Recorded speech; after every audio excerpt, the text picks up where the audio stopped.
You have just come off winning the X Division Championship, becoming the youngest champion. So, can you describe just what that moment was like for you?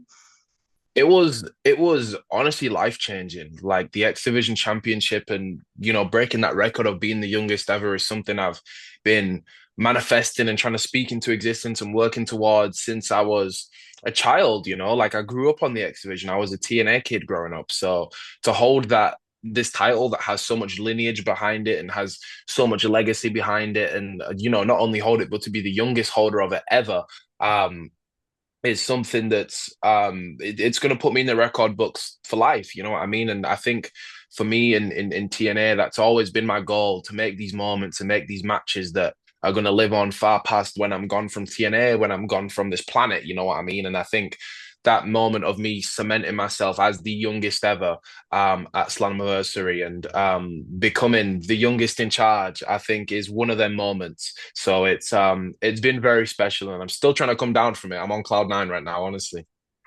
Facing someone like Moose, how is it for you when you have a match with someone that's not like quite your style? Do you prefer someone like that's quite a base like Moose, or someone more like yourself?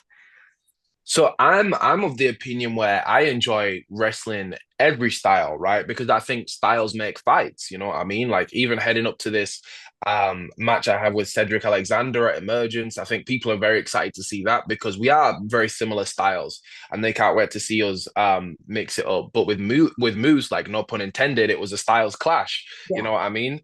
Where he's obviously this freak, like he's not just this I guess your standard like big man giant in wrestling. Like he can do everything I can do, but he's 6'5", 250 pounds. You know what I mean? Mhm. So it was definitely a big challenge to get over that hill and finally defeat him. But it was something that I enjoyed in the process, no matter how much he beat me up in the match. Now, so Styles Clash, you said it. You got the big congratulations from AJ after the match. And how was it having a TNA legend like him put you over?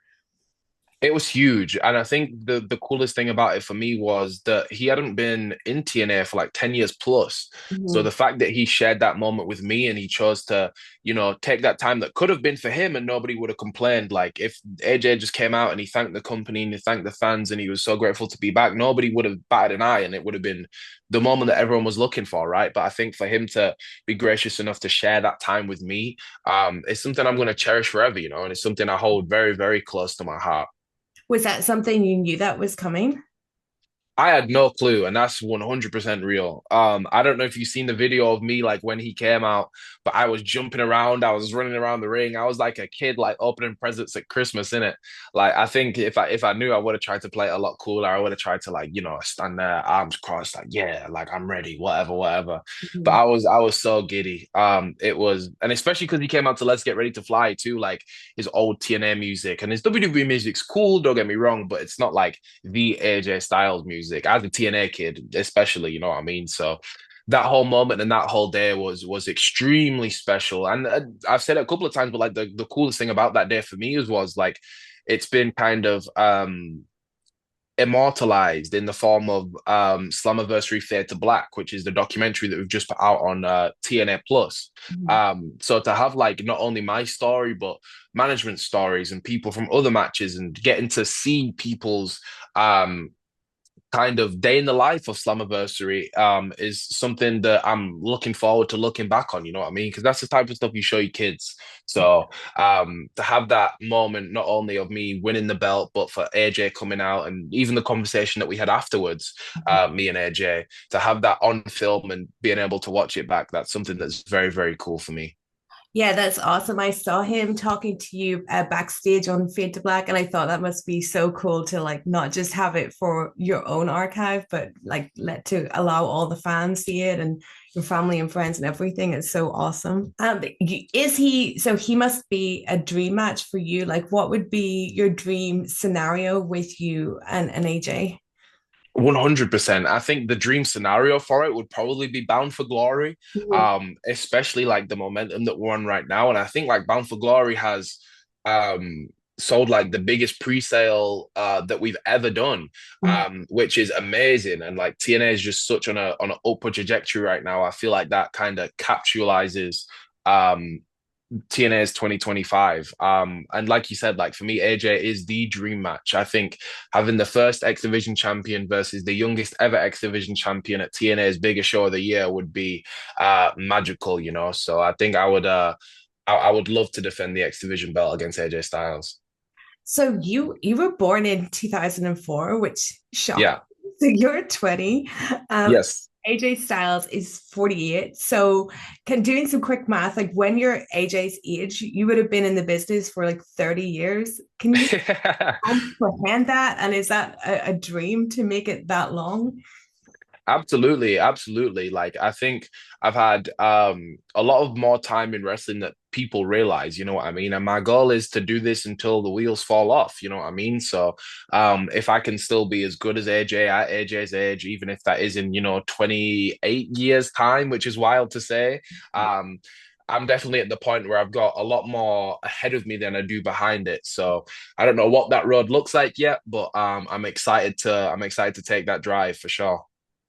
I was there in October 2023 in Coventry when you got Oh, no way. the TNA contract. Yeah, it was such a huge moment, especially having seen you on the British Indies. What was it like for you getting that in front of a live crowd? And I assume you had like friends and family there watching.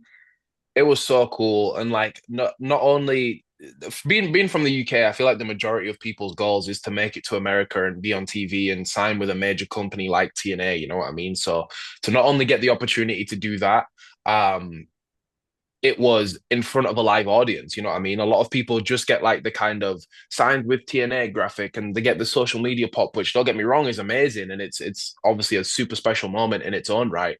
But to have that not only in front of any random crowd, but like a home crowd in Coventry where I've performed in Coventry a bunch of times before that point, you know what I mean? And to have people that were coming from up and down the country to Coventry for TNA, so they were aware of who I was, and it really felt like the however many, I think it was like 6, 7, 800 people we maybe had in that venue. It felt like everyone was a friend or family member, you know what I mean, with the reaction that I got. So to have it on kind of home base is a even more special moment, and I'm super glad we got to make it happen on that night in Coventry. Yeah, it is a dream of all UK wrestlers really to make it to America, but you still wrestle here in the UK for like Rev. Mhm. Why is it important to you to still come back to the UK and wrestle despite being with TNA?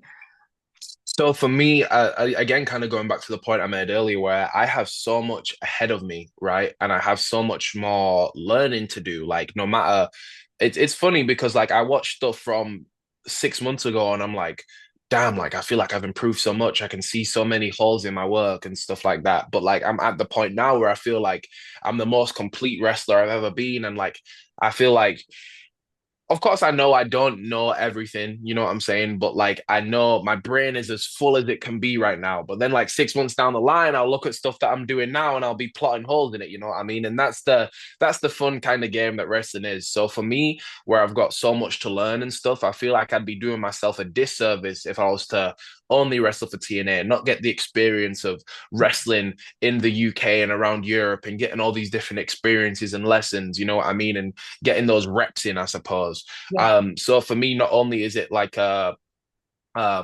learning experience still to be in the UK.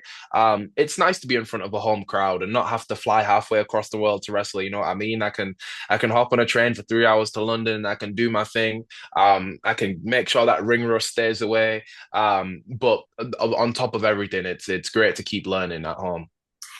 As you said, like TNA is on such a roll. It's so hot right now, and those Bound for Glory tickets are flying. What's the atmosphere like among the locker room? Like, can you all feel like the like momentum going into this?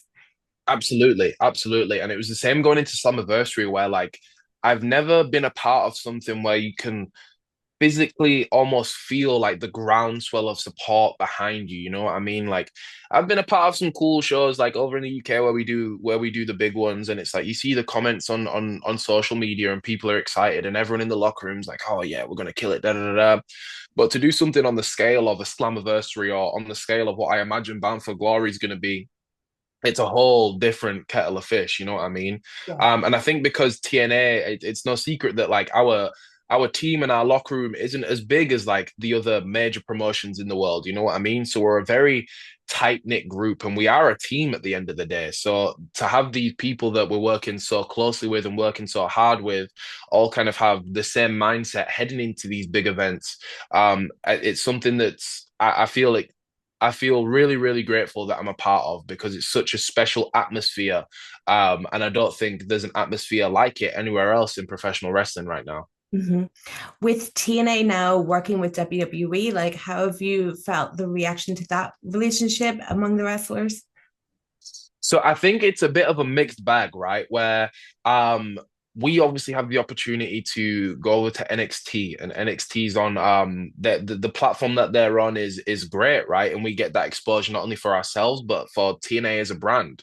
But again, that goes both ways where like the NXT crew that maybe haven't been wrestling as long as some of the veterans that we have in our locker room, like all the athletes that have come in from that program there, I think it's been great for them to come over to TNA and learn from, you know, the veterans that we have in our locker room that have been wrestling for 20 plus, nearly 25 years, like a Frankie Kazarian and Eric Young and Eddie Edwards, and all of those kind of guys, you know what I mean? So I think the streak kind of goes both ways. As far as the reaction within the locker room after Slammiversary, it's not the best. Everyone wants our titles back. You know what I'm saying? I think the general consensus was we were um a little bit let down when Trick took the belt. You know what I mean? Because obviously that's our biggest prize, and to have that on the other side is not the best feeling. And the same with obviously JC taking the belt from Masha at Slammiversary. But going back to what I was saying about us being a tight knit group, I feel like this is going to really make us get even tighter, you know what I mean, and really band together to get what is ours back. So I think by the end of 2025, everything in TNA will be back where it belongs, and everything will be settled nicely. If it was up to you, who in NXT would you give an X Division title shot to? That's a tricky question because I want to say that anyone that wants it can come and get it. You know what I mean? From what I've seen online and on social media, I think Javon Evans immediately jumps out. You know what I mean? I think we've been almost kind of parallel in our separate universes. You know what I mean? He's been killing it over in NXT. I've been killing it over in TNA. So I think he's probably the first one that jumps out to mind. Not only that I would want, but I think that people would love to see. Yeah. And with everyone that you've worked with on the UK, like who from the UK Indies would you really like to see join you in TNA? That's another tough question. Um, there's a couple of people I could go for. But you know what? You know what? I'm gonna go with my boy Man Like Darius. I've been teaming with him since 2022 as Boisterous Behavior.